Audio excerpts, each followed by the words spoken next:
মা আমি আজই মাইনেটা পেয়েছি, একটু পরে তোমায় দিয়ে আসছি। আমি সেই জন্য আসিনি। তা হ্যাঁ রে, এবার থেকে মাস কাবারি টাকাটা তোর বড়দাকে দিস। ওই তো সব খরচাপাতি করে। তাতে কি হয়েছে? আমি যেরকম তোমার হাতে দিতাম সেরকমই দেবো। তারপর তুমি কাকে দাও না দাও তোমার সে উপর। দেখা যাবে খুন। ও হ্যাঁ, যে কথা বলতে এলাম, আজকে বিকেলে পুজো কমিটির ছেলেরা এসেছিল। হ্যাঁ। এবারে দুর্গাপুজো 25 বছর হবে। ওরা তাই চাইছে খুব ধুমধাম করে পুজোটা হয়। রতনের গ্যারেজে 7টার সময় মিটিং রেখেছে। তোকে বারবার যেতে বলেছে। তুই নিশ্চয়ই যাবি, কেমন? যাবো। জানো বৌমা, আমার চঞ্চলের যখন 2 বছর বয়স, তখন ওকে কোলে নিয়ে পাড়ার প্রথম পুজোর খিচুড়ি ভোগ আমি রেঁধেছিলাম। ওর বাবাই তো শুরু করেছিলেন পুজোটা।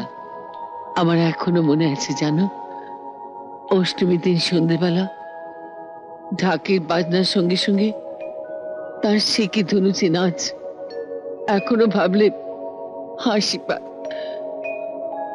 চঞ্চল বাবা, এবারে পুজোটা খুব ধুমধাম করে করিস।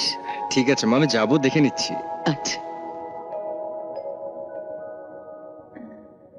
এবার তুমি নেচো, আমি হাসবো। বৌমা, যাই মা। বৌমা, তুমি একটু নিচে এসো তো মা। চাপার সঙ্গে হাত লাগিয়ে রুটিগুলো বেলে দাও। বড় মেজে তো তাদের স্বামীদের তোয়াজ করতেই ব্যস্ত। চঞ্চল, চা খাবি তো? না মা, চাটা আমি গ্যারেজে খেয়ে নেবো। ঠিক আছে, এসো বৌমা।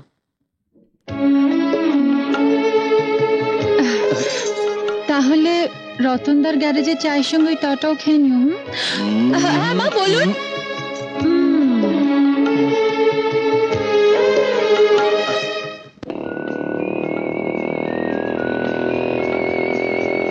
বাস বাস বাস।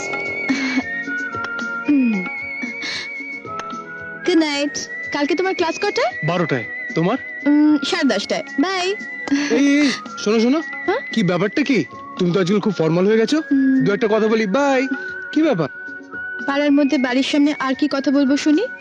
আমি বলি তো তাও তোমার সাথে কথা বলছি। অন্য কোনো মেয়ে হলে পাড়ার বাইরে বাইক থেকে নেমে বাইক করে দিত, বুঝলে? তাই?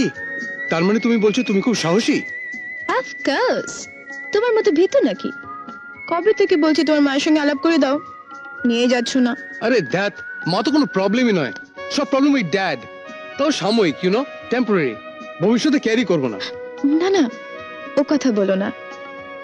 বাবা মা দুজনেরই অনুমতি চাই, দুজনেরই আশীর্বাদ দরকার। এই শেখলে বুড়িদের মতো কথা বলো না তো। আজকের যুগে প্রত্যেকটা মানুষের নিজস্ব চিন্তাধারায় বাঁচার অধিকার আছে।